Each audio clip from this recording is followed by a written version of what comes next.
You are watching the World 24/7 on the NDTV network. I am Parmeshwar Bawa. Let's begin with the top headlines you need to know. The head of the United Nations nuclear watchdog has said Iran could produce enriched uranium within months, contradicting US President Donald Trump's assertion that Tehran's nuclear program was obliterated.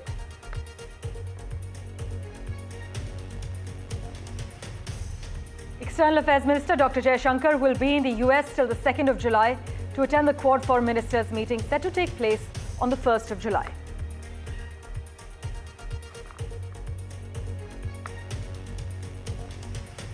World powers are scrambling to secure trade deals with the US before President Donald Trump's pause on his Liberation Day tariffs ends on the 9th of July. India's trade team has extended its stay in Washington, while new fractures have emerged within the European Union. The US Senate narrowly votes to advance US President Donald Trump's tax and spending package as the White House ramps up pressure on lawmakers to pass the measure before the 4th of July.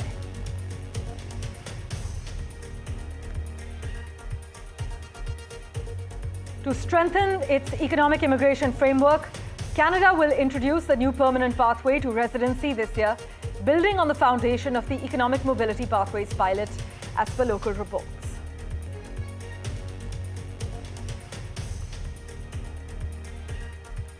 Russia launched its biggest aerial attack against Ukraine overnight, part of an escalating bombing campaign that has further dashed hopes for a breakthrough in efforts to end the three-year-old war.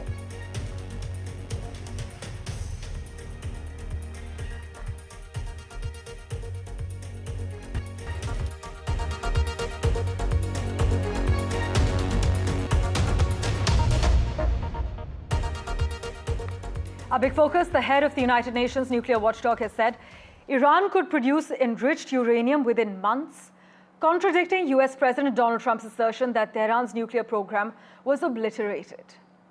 Rafael Grossi's remarks echoed an earlier US assessment and European intelligence, suggesting Iran's nuclear ambitions were set back by just months.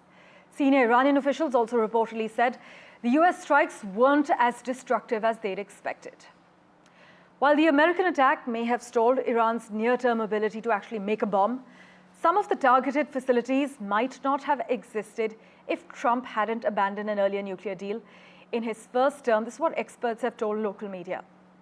But Trump on Friday had said he would consider bombing Iran again if Tehran enriched uranium to worrisome levels. So while the bombs hit hard, experts are saying that Iran's nuclear ambitions may be down but not out. Listen in to the US President's remarks. When you went to the Middle East and you strengthened those relationships with all of those countries you just mentioned, did you have an idea that you would have to do something with regard to Iran? Because you teased it a little. You said, look, they've got to come to the table and talk. Something's going to happen. Well, it was getting a little bit hot, and we knew they had a lot of sites, probably 3 plus the 1. But they had 3 main sites, and we knew they're going to have to either give them up. And I thought we could do it during negotiation, and we just about had it done. And then they said, we want enrichment. Enrichment doesn't mean like air conditioning, and it doesn't mean to jack up your car. Enrichment is a bad word. And I said, you got so much oil, what do you need that for? And they said, well, we need it. And I wouldn't let that happen. I think people wouldn't have understood it if I allowed that to happen. So we had a 60-day talk. And that delayed them a lot. And then we said, let's go at it. And it just worked out. And we wanted to work out also for Iran. They were beaten up. And so was Israel, in all fairness. They were both very tight. We call it the 12-day war. That was an intensive war. But the thing that I wanted to do, and I've said it on your show, if you look back 30 years ago or 25 years, we've been doing your show a long time, and nobody like you. But you look back at the early interviews, I would say Iran cannot have a nuclear weapon. They've wanted this for years, and they were weeks away from getting it. And those pilots went in there with those beautiful planes and the most sophisticated bombs anywhere in the world. Think of it, they can go 30 stories deep into granite. Who would think that's even possible? And they did obliterate it, it turned out. Then we had to suffer the fake news, where the fake news in CNN and the New York Times was saying, well, maybe it wasn't as good as Trump said. Maybe it wasn't totally obliterated, but it was destroyed, but not just horrible. For an expert's view on the matter, we've got James Bowden joining us on NDTV at the moment. As always, James, a pleasure to have you on our show. Has this development shifted the regional consensus on nuclear containment? And how are Iran's Arab neighbors interpreting this warning from the UN nuclear watchdog and also Trump's renewed threat? I think that the Arab region is going through a lot of different reactions and looking at a lot of different things. The Arab region is very concerned because they are, as I've been saying time and again, caught between two very powerful forces right now. And so the most specific response that we have seen came from the GCC, which announced that any attack from Iran would be met, any one attack on them, on any individual country, would be responded by all. The developments in the nuclear situation, I think, are too early to impact policy at this moment. Everybody is still trying to argue the politics of the strikes, and we've yet to see any of real firm results from the strikes. And so I think that it's going to be probably 2 to 3 months before we can really understand what the Arab response is going to be. Meanwhile, James, do regional intelligence and military actors actually believe that Iran is months away from a breakout capability, or is there skepticism on ground zero? I think that there is still skepticism. The politics of this story has really driven everybody to maximalist positions or minimalists. You've got it accomplished absolutely nothing, and you've got Donald Trump on the other side saying it accomplished everything and obliterated it. And this is why you really need to not be a politician who's trying to drive that narrative, because it really appears to have been somewhere in the middle. I just want to really reinforce that, whether it was months or whether it was a few years that Iran has been pushed back, they have been pushed back. Right. But Donald Trump really wants to seek that maximalist narrative, and that's really damaged his ability to kind of scale back and get back to the reality of the situation, which is very unfortunate for him. And it's also bad for the region because nobody knows how to correctly calibrate their response at the moment. Indeed. Also, James, are there any signals of whether Iran is leveraging this latest UN watchdog statement domestically, also across its regional media networks? Well, the Iranians are always going to take the best possible news and use it for their purposes. I mean, they are a very strong propaganda state, as a lot of the states are. So I have not seen any immediate uses of this report in the media, but we will see.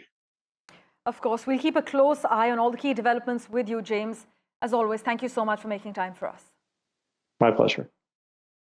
Meanwhile, Israel's attack on the Evin prison in Iran's capital, Tehran, on the 23rd of June killed 71 people. This is what the Iran judiciary has confirmed. At the end of an air war with Iran, Israel struck Tehran's most notorious jail for political prisoners in a demonstration that it was expanding its targets beyond military and nuclear sites to aim at symbols of Iran's ruling system.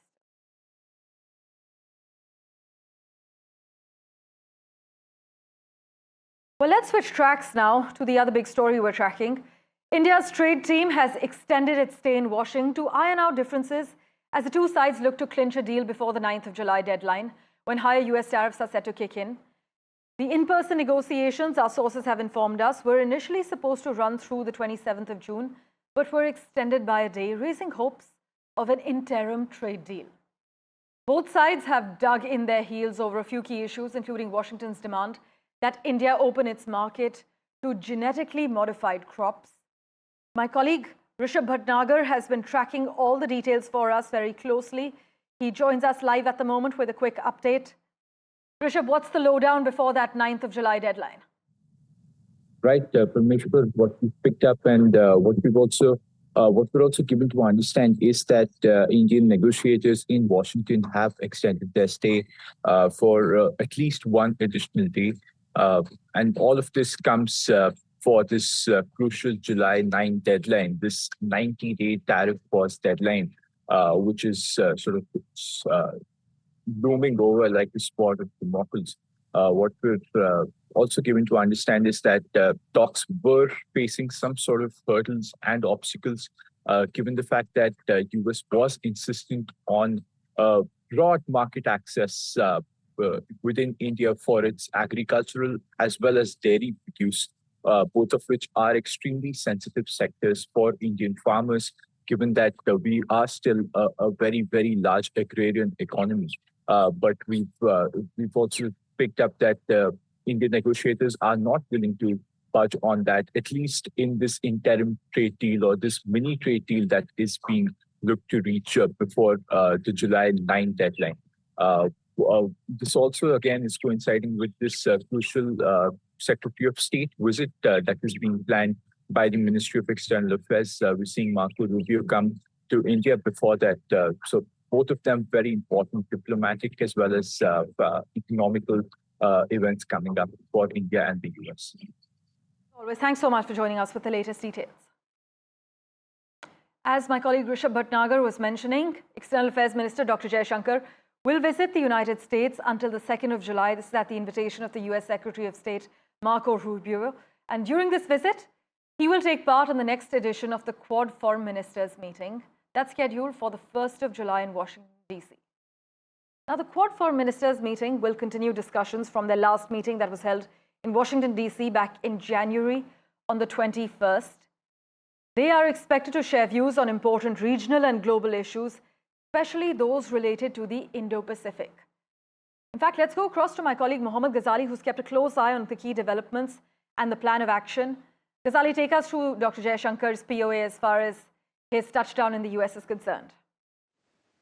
Parma, the significance of the visit is that it is happening in the backdrop of multiple events which have happened in the last couple of months. One, that Operation Sindoor was concluded. Indian Prime Minister has spoken to Mr. Trump. We already know that the Prime Minister spoke to Mr. Trump on the sidelines of G7 as well. Then we know that how the situation in West Asia was since Iran and Israel conflict was happening, and India had already spoken to both the partners. So Indian Foreign Minister will also be able to brief his US counterpart on what were the developments, what was Iran's stand, and how the entire thing unfolded. But it is very significant also due to the fact that by July 9th is a deadline when the tariff which the US is imposing on India will kick in. So before that, this meeting is very significant, and we'll get to know about the status of the bilateral trade agreement between India and the United States as well. As always, Ghazali, thanks so much for breaking down the latest details for us. Meanwhile, the Republican-controlled US Senate advanced President Trump's sweeping tax cut and spending bill in a key procedural vote late on Saturday, raising the odds that lawmakers will be able to pass his big, beautiful bill in the coming days. Now, the measure, Trump's top legislative goal, passed its first procedural hurdle in a 51-49 vote, with 2 Republican senators voting against it. The result actually came hours after negotiations as Republican leaders and Vice President J.D. Vance sought to persuade last-minute holdouts in a series of closed-door negotiations. You must note, though, the billionaire tech entrepreneur Elon Musk criticized the latest version of Donald Trump's sprawling tax and spending bill, calling it utterly insane and destructive. The latest Senate draft bill will destroy millions of jobs in America and cause immense strategic harm to our country. This is what Elon Musk wrote as the Senate was scheduled to call a vote to open debate on this nearly 1,000-page bill. Musk added, it's utterly insane and destructive. It gives handouts to industries of the past while severely damaging industries of the future. So the bill, which still has to pass a final House vote, if it clears the Senate, has challenged Republicans' congressional majority and exposed party fault lines. This is something that 2 Republicans had highlighted as well. But for further clarity on the matter, let's go across to Washington, D.C. Robert Moran joins us. He's a data-driven strategist and an author. Robert, pleasure to have you on our show. We're given to understand that hurdles still remain, with several Republican senators still wanting changes to this bill, which would actually cut taxes and bolster military spending while shrinking the safety net on programs like Medicaid. How do you assess the passage if it happens? This bill will pass. It will pass Congress. It will be signed into law before the 4th of July. It will be a big win for the president and for the Republicans. You know, as you know, the legislative process is not pretty. It's not pretty, but this is a must-pass bill for Donald Trump and for the Republicans because they need to get this legislation done so they can move on to the next thing. As your reporting noted, it's very important for the economy. The tax cuts will help the economy, but they need to finish this bill so they can move on and focus on the tariffs and negotiating all of these bilateral trade deals. They need to refocus their attention on the economy. And they also need to think about how they can find a way to wind down the war in Ukraine. So this is going to be a big win for the president. It's not going to be pretty. The bill has to bounce back and forth between the two chambers, as you know, but they will get a deal. There will be a deal, and it will be voted and signed into law. Considering the optimism so far on how there will be a deal, we're given to understand that it entails higher funds for deportation, spending cuts for things like food stamps, while also raising the debt limit by $5 trillion. So, Robert, how exactly is this going to affect the average American? Right. In reality, it will not affect the average American much at all. For most Americans, probably the most important thing is there is a portion of language in the bill that says that there will be no tax on tips. And many Americans work for cash and receive tips, and there'd be no tax on tips. But you're right. In order to get this bill into balance, they have to cut things because they're trying to extend these very large tax cuts. For them, it's very important to get these tax cuts done as a way to increase economic activity before the midterm elections. That's what they care about. Okay. And so they also need a fast deal because the longer it takes them to get a deal, the more likely the deal could unravel. That's why they pushed it through the Senate so quickly, only 51-49. They don't have large majorities. They have a very small majority in the House. That is the problem. It's not the Senate. The House is the problem. Well, we'll keep a close eye on all the latest developments with you, Robert. Thanks so much for joining us. Let's see if this bill is passed before that 4th of July deadline. On that note, we're slipping into a very quick break. On the other side, we get you details on Canada's new permanent pathway to residency. Do stay tuned.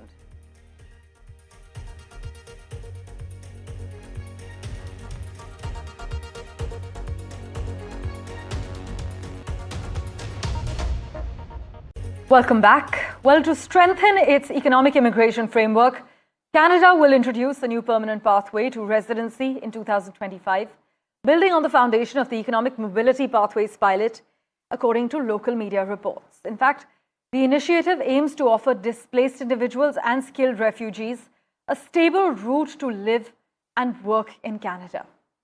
The announcement is part of Immigration, Refugees and Citizenship Canada's departmental plan for the year 2025-26. Maha Siddiqui has been tracking the latest for us. She joins us live from Vancouver at the moment.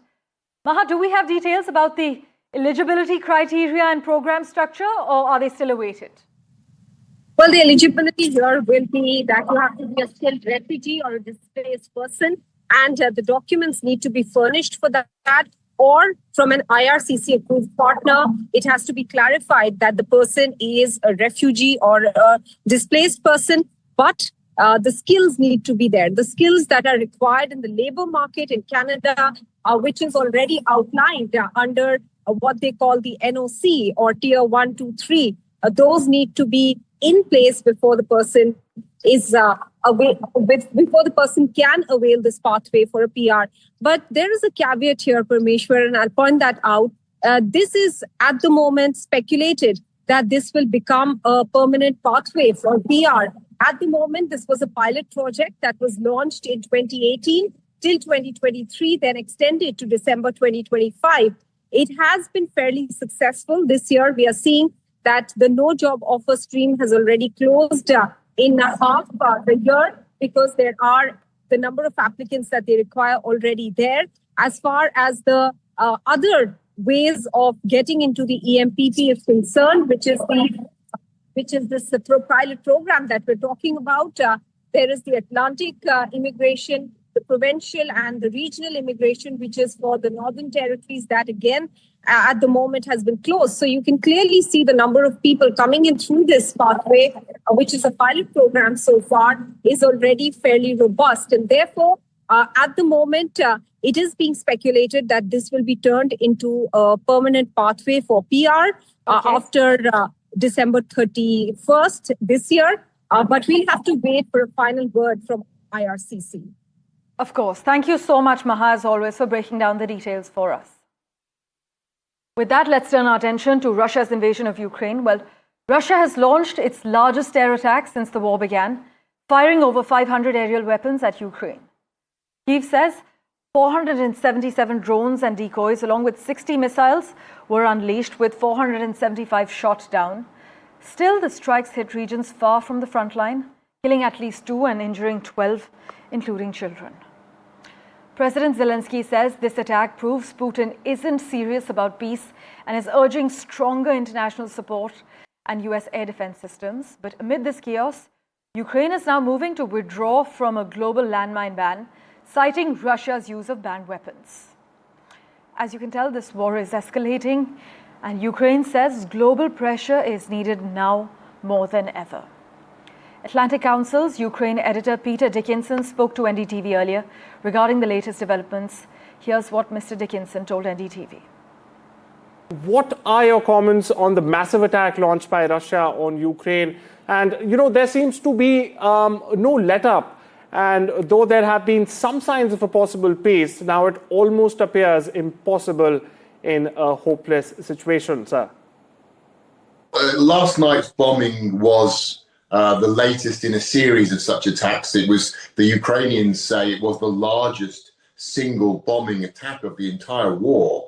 Now that's difficult to quantify because Russia uses different types of ordnance in these attacks. So it's hard to compare in terms of quantities, in terms of the drones they use, the different types of missiles and so forth. But it was certainly one of the biggest. And this has been an ongoing trend that we've seen in recent months, essentially since January, since Donald Trump returned to the White House. So clearly, we're not moving towards peace. There's almost no sign that we're moving toward any sort of settlement. On the contrary, Russia is escalating its air attacks. The volumes we're seeing now are around double what we were seeing last December before Trump was inaugurated. So the trend is quite clearly away from a peace settlement, and the only real talk of peace we're hearing is coming from America. The Ukrainians themselves have said they're ready for a ceasefire. They said that back in March. Russia so far has refused to join them in supporting a ceasefire, and everything we're seeing from the Russian side indicates that Putin doesn't really have any interest at all in ending the war. On the contrary, he's looking to push ahead and gain more ground. Switching tracks, a heat wave continues to grip large parts of Europe, with authorities in many countries issuing health warnings amid searing temperatures. Southern Spain is the worst affected region, with temperatures in the mid-40s Celsius recorded in neighboring areas as well. If you're holidaying in Europe this summer, brace yourself. It's not just the gelato that's melting. A massive record-smashing heat wave is sweeping across Europe, turning iconic cities into virtual ovens. With temperatures soaring past the 45 degrees Celsius mark in places like Spain and Italy, several countries have issued red and amber health warnings. If we talk about Spain, El Granado just broke its all-time June record with a blistering 46 degrees Celsius. And southern Spain is the worst hit. Locals say even fans are giving up. In Barcelona, a woman tragically died after working outdoors in the extreme heat. And Italy's hospitals, they are reporting a surge in heat stroke. The elderly, cancer patients, and the homeless are most at risk. Cities like Bologna and Naples are opening cooling shelters and also giving free pool access to seniors. Believe it or not, in Lisbon, pharmacists are warning tourists to avoid stepping out all day when the sun is out because burns and exhaustion cases are rising. Serbia hit its highest ever temperature, and Slovenia and North Macedonia, well, they clocked over 40 degrees Celsius.